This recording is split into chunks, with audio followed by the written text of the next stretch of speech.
Attends, alors là, c'est un 5, hein, faut que je mette un 5. Là, c'est à toi. Voilà. Là, c'est à moi. Et hop là, hop là. Mais qu'est-ce que tu fais là? Mais non, mais attends, moi je sais pas jouer. Non, mais t'es pas fair play. T'es pas fair play, hein, on joue plus avec toi. Oh. Mon fils, j'ai gagné.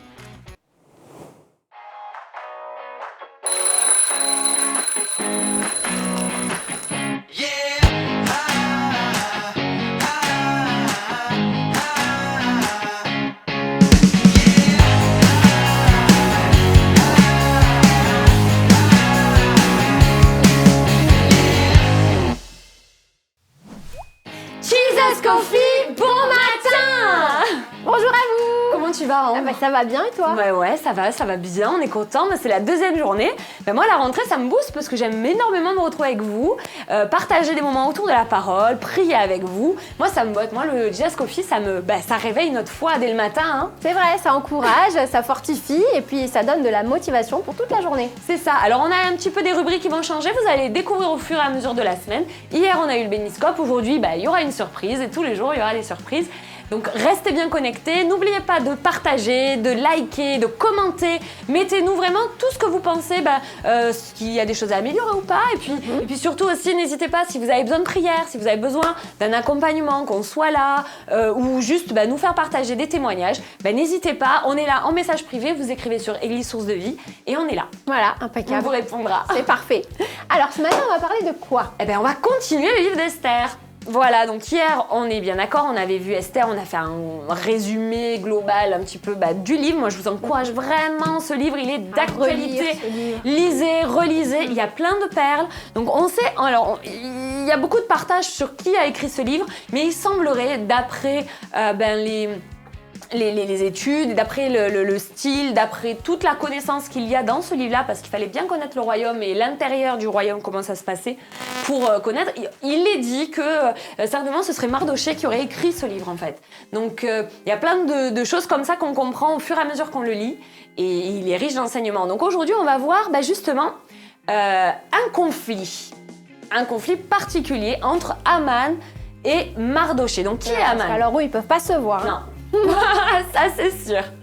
Donc Aman, on fait un petit résumé. Aman, c'est le premier ministre du roi. C'est ça. Et lui, il a fait éditer un décret comme quoi il fallait tuer tous les juifs. Alors ça c'était avant, mais avant, qu'est-ce qui a fait qu'il est devenu aussi agressif? Parce qu'à la base, Mardochée n'avait pas dit qui il était. Il avait même dit à Esther, ne dis pas qui tu es, ne dis rien, soit à la cour, soit reine, et surtout ne dis rien. Mais qu'est-ce qui a fait qu'il le déteste à ce point?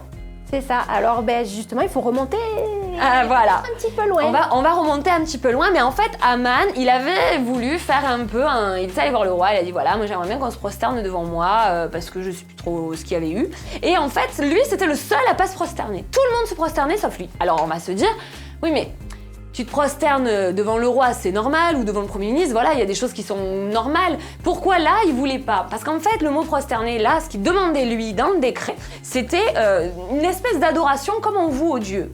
Et lui, Mardochée, là, par contre, c'est venu un petit peu chercher. C'était pas juste de faire une courbette, c'était d'aller au-delà, et c'était d'adorer un autre Dieu.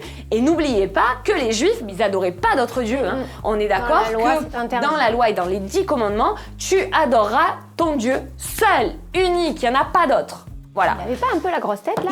Oui, s'il était Premier ministre, il aimait l'argent, c'était quelqu'un d'orgueilleux et il aimait, et voilà. Et du coup, ça l'a contrarié en fait. Et il s'est dit, lui, je veux le tuer. Et quand il a su qu'il était juif, il a dit, on va tuer tous les juifs. Il a fait signer un décret à Suérus par une petite ruse très intelligent, Aman. Du coup, voilà. Mais en fait, cette guerre-là, on peut se dire, mais c'est quand même fou. Parce que moi, j'ai réfléchi. Je me suis dit, Assuérus, il a convoqué, quand il a répudié sa femme, il a convoqué des conseillers. Et puis, il y a eu, Vashti, il faut qu'elle parte, mais il avait pris la décision à plusieurs. Et là, en fait, pour moi, c'est démesuré. Le gars, il se prosterne pas, c'est... Ouais, il a eu que tu sois, on va dire, sanctionné. Ok, mais là, quand tu tues tout le peuple, un génocide, c'est un truc de fou. C'est un peu démesuré. Donc là, on va comprendre le pourquoi. Et là, il faut aller beaucoup plus loin. Il faut aller voir les ancêtres. Il faut aller voir les grands-parents. Parce qu'il y a quelque chose qui s'est passé avant. C'est ça. Alors, est-ce que tu peux le lire? Oui. Donc, ce sera dans Samuel, Samuel 15. 15. Verset, alors où tu lis là un petit peu et après à partir du verset 9. Ok, alors Samuel 15, verset 3. Va maintenant, frappe Amalek et voué à l'interdit tout ce qui lui appartient. Tu ne l'épargneras pas et tu feras mourir hommes, femmes, enfants et nourrissons, bœufs et agneaux, chameaux et ânes. Saül bâtit le rappel du peuple et le dénombra, etc., etc. Un petit peu plus loin, verset 9, mais Saül et le peuple épargnèrent Agag. Et ce qu'il y avait de meilleur dans le petit et dans le gros bétail et dans les bêtes, etc., etc. Ils ne le vouèrent pas par interdit. Et du coup, la conséquence a été que Dieu a enlevé la royauté, a enlevé l'onction à Saül. Parce qu'il a dit, il se détourne de moi, il ne m'obéit pas, donc il n'aura plus l'onction. Et alors pourquoi on parle de là? Parce que là on parle de Saül, alors je comprends pas, Amalek, Agag, c'est qui ces gens? On est à Mardoché, c'est quoi le lien? En réalité, Mardoché, c'est le descendant de Saül. Il est dans la lignée directe de Saül. Et Aman, il est dit que c'est un Agagite, c'est un descendant direct d'Agag qu'il n'a pas voué à l'interdit, qu'il n'a pas tué. Donc on se retrouve des années plus tard avec une lignée qui se reconfronte encore. À nouveau. Ça, c'est dingue. Hein. Ah ouais. Et ça arrive. Et je me dis, qu'est-ce qu'il a fait en fait pourquoi ça se passe là comme ça? Et à un moment donné, Dieu, il voulait que ce qu'il a demandé à Saül se soit accompli. C'est ça. Il voulait l'obéissance. il y a eu un compromis. Il s'est dit non mais moi je vais pas tout... Vouer par interdit, c'est clair. En fait, le vouer par interdit, quand Dieu le demande, ça veut dire vous prenez rien pour vous parce que la victoire c'est moi qui vous l'ai donnée, donc vous allez pas prendre des bêtes, etc. C'est pas vous qui avez gagné, hein, entre guillemets. Donc il y a des fois où effectivement il demande une participation du peuple, donc du coup là il va leur dire le butin, partagez-le. Mais là non, c'était pas le cas. Il a dit là vous vouez tout par interdit, je ne veux rien et vous n'aurez rien. Vous ne devez rien toucher. Et on parle... Là, si on devait le transposer à aujourd'hui, c'est comme si, si on parle d'argent, on parle de biens, on parle de maison, et certainement que Saül il a dit non mais je vais pas tout vouer par interdit, ça vaut de l'argent, c'est des choses quand même de valeur, on va pas tuer des... Non voilà, alors on fait du compromis avec ce que Dieu nous a dit, et du coup, le problème c'est que des années plus tard, par rapport à ce compromis qui a été fait des années avant, des années plus tard, on se retrouve avec une problématique d'un homme qui veut tuer, encore une fois, le peuple de Dieu. C'est ça. En fait, on se rend compte que là, Dieu savait déjà toutes choses et que c'est peut-être la sentence à cette époque-là, elle paraissait dure de tuer tout le monde et puis de ne rien prendre de ce peuple-là. Mais en fait, Dieu savait que des années plus tard, le peuple d'Israël aurait encore affaire à cette descendance-là et qu'il y aurait un danger de mort encore une fois sur la descendance.